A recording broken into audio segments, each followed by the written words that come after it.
Pela primeira vez na história do Parlamento Paulista, a Comissão de Constituição, Justiça e Redação, a CCJR, se reuniu de maneira online. A sessão virtual aconteceu ontem e os 13 deputados estaduais participantes aprovaram os projetos em discussão.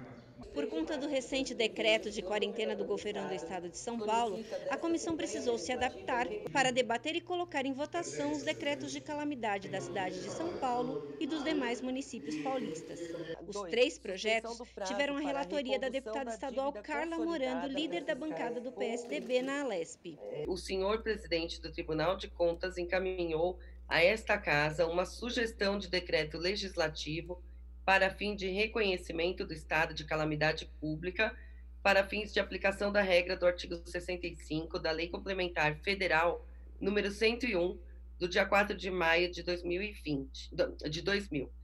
A Lei de Responsabilidade Fiscal, LRF, diante da pandemia do Covid de 2019. Autuado e protocolado, o senhor presidente desta casa distribuiu o processo para análise das comissões permanentes referidas no artigo 259-A do Regimento Interno, que trata do reconhecimento pela Assembleia de calamidade pública decretada. Inicialmente, compete a esta Comissão de Constituição, Justiça e Redação analisar a matéria nos aspectos previstos no parágrafo 1º do artigo 31 do Regimento Interno. Ao fazê-lo, verificamos que o Tribunal de Contas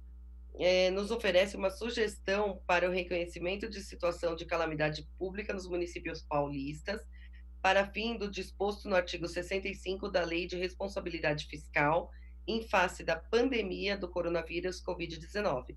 Consideramos também que o senhor governador, por meio da mensagem número 008 de 2020, da qual solicita ser reconhecida a situação de calamidade pública no Estado, sugere. Ante tal cenário, senhor presidente, é presente para solicitar, digne-se a augusta Assembleia Legislativa também declarar calamidade pública para os fins do artigo 65 da Lei de Responsabilidade Fiscal, abrangendo expressamente o Estado e os municípios paulistas, de tal sorte que, restando assentado esse tópico, possam os gestores públicos, com ferramentas fiscais consentâneas, com o cenário excepcional em curso, dedicar-se à tarefa exponencial, sobretudo de saúde pública, que se faz urgente levar a cabo. Um dos pontos de debate do relatório foi o prazo de validade desses decretos, se valeriam por 180 dias ou até 31 de dezembro de 2020. A deputada estadual Janaína Pascoal, do PSL, falou sobre essa questão. Quando chegaram os pareceres para a nossa apreciação, eu percebi que o decreto estava até o final do ano, ou seja, final de dezembro de 2020. Destaquei essa divergência, dizendo que eu preferiria decretar a calamidade por 6 meses e depois, em sendo necessário, que nós poderíamos nos debruçar novamente com essa mesma urgência que estamos fazendo agora para eventualmente alargar esse prazo. Ponderei que, sendo um ano eleitoral, que por enquanto não houve suspensão das eleições, tomara que não seja necessário, mas os fatos nos outros países indicam que talvez venha a ser, aí eu ponderei, estamos no ano eleitoral, é um pouco, vamos dizer assim, de liberalidade demais, né, dispensar os gestores dos rigores da lei de licitação, de contratação, e a jurisprudência predominante vai no sentido de que, quando tem decreto de calamidade pública, aquelas restrições da lei eleitoral também ficam flexibilizadas. Então, esses foram os argumentos que eu levantei. Alguns colegas se manifestaram, dizendo o seguinte: Janaína, mas no âmbito federal,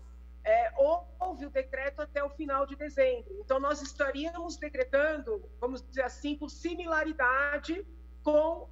o que foi feito no âmbito federal. Eu conversei de ontem para hoje, eu conversei com alguns especialistas que também criticaram esse decreto no âmbito federal até o final do ano,